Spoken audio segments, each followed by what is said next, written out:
Pour parler à Alexandre Dubé, studio à commercial cube.radio ou 1-877-827-2346. 187 Cube Radio. Écoute bien, là. Mais voyons donc. Je répéterai plus, là. Mais voyons donc. 0, scène. On a un petit coussin. Un chroniqueur financier, pas comme les autres.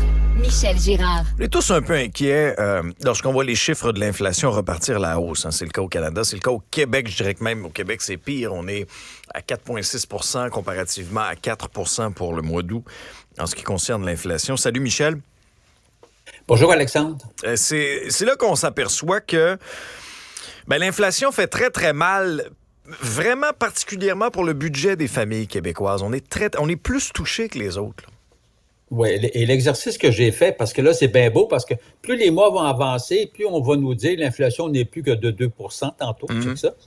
Alors, mais c'est parce qu'il faut toujours garder à l'esprit que ça, c'est le cumulatif, là. Alors moi, l'exercice que j'ai fait aujourd'hui et qu'on trouve dans le journal, j'ai regardé quelle était l'inflation depuis février 2021. Pourquoi février 2021? Parce que février 2021, c'est le mois à partir duquel on a mis en vigueur une série d'assouplissements des mesures sanitaires concernant la COVID-19.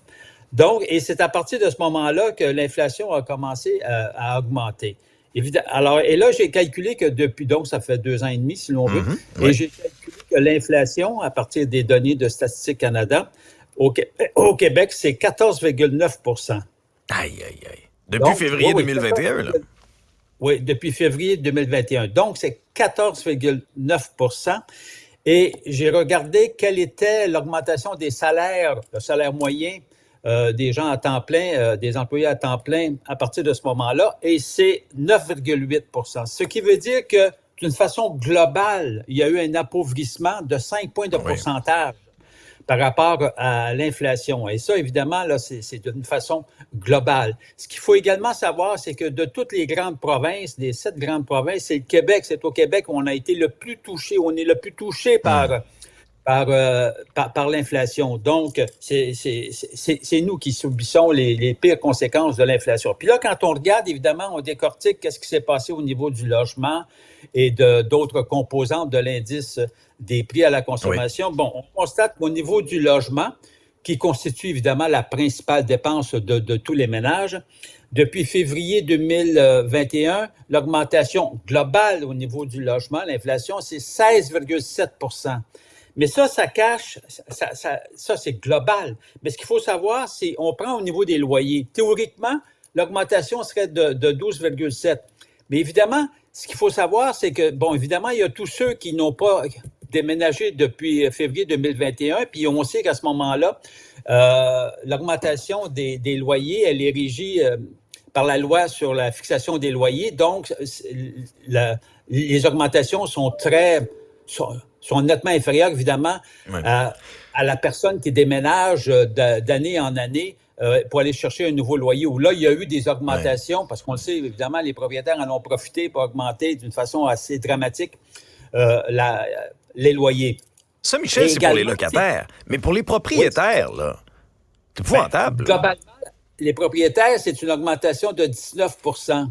Mais évidemment, si tu es pogné avec un renouvellement d'hypothèque, là, juste le coût hypothécaire, lui, depuis 2 ans et demi, a augmenté de 37 % le coût hypothécaire. Ça fait pas de sens.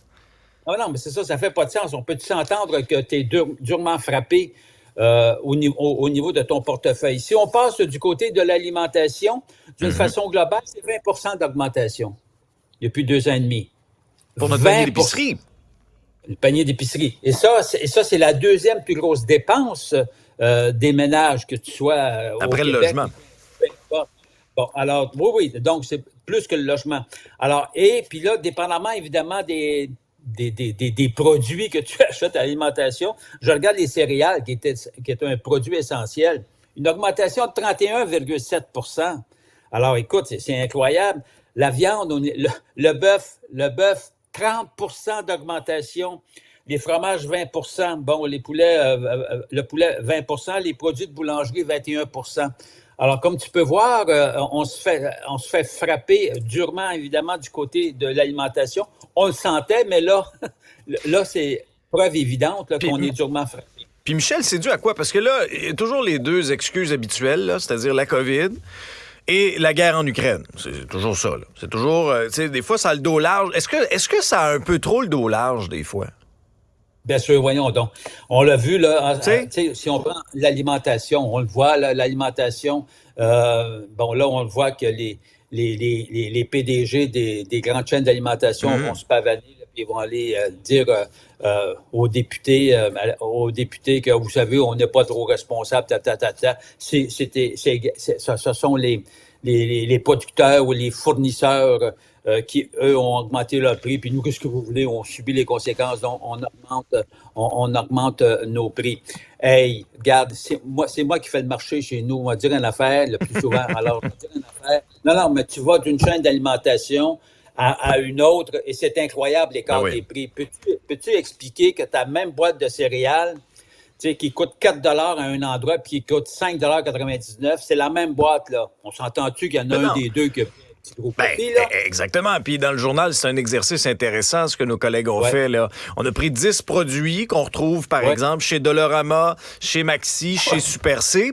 Même affaire, c'est la même bouteille de ketchup Heinz, c'est la même chose, même nombre de millilitres, même quantité. Elle est 2 pièces moins chère chez Dollarama. Pourquoi? Pourquoi? Dollarama fait des profits. Ben oui, aussi. Ils ne sont pas dans la rue aux dernières nouvelles, là? Non, c'est très rentable d'ailleurs, mais ça fait juste te montrer à quel point on se fait évidemment presser, siphonner par des entreprises. Cela étant dit, l'essence, depuis 2 ans et demi, c'est 51% d'augmentation. Et là, il faut que tu saches que toutes les provinces, c'est au Québec où on a eu la plus forte augmentation. Alors, ça laisse entendre là, que on a un système particulier, nous, au Québec. Puis là, évidemment, là, quand on parle d'une augmentation de 51 %, il faut que tu saches que ce sont les mêmes taxes qui s'appliquaient là, depuis 2 ans et demi. Là. Donc, l'écart se fait sur les marges de détail dont j'ai parlé récemment. Tiens. Oui, alors c'est là, on est plus gourmand dans nos marges de détail. 51 % d'augmentation en 2 ans et demi. Le mazout, les gens qui chauffent au mazout, 61 %.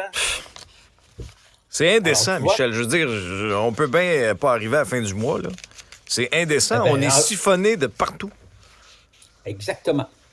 Aucun sens. Alors, merci. C'est juste au niveau... Non, mais il faut le souligner, par contre, au niveau de l'électricité, l'augmentation est pas forte. Elle est autour de 7-9 % depuis 2 ans et demi. Une aubaine? Alors, pourquoi? Ben oui, c'est une aubaine. Ben oui, parce que c'est contrôlé. Comprends-tu? L'énergie. Alors, voilà. Au moins, on peut respirer, on peut chauffer. Si on chauffe à l'électricité, évidemment, si tu chauffes au mazout, ben c'est 61 % d'augmentation. Alors, voilà. Dans ce temps-là, on garde notre pyjama à pattes puis on dort avec des bas. On n'a pas le choix. Salut, Michel. 2 pyjamas.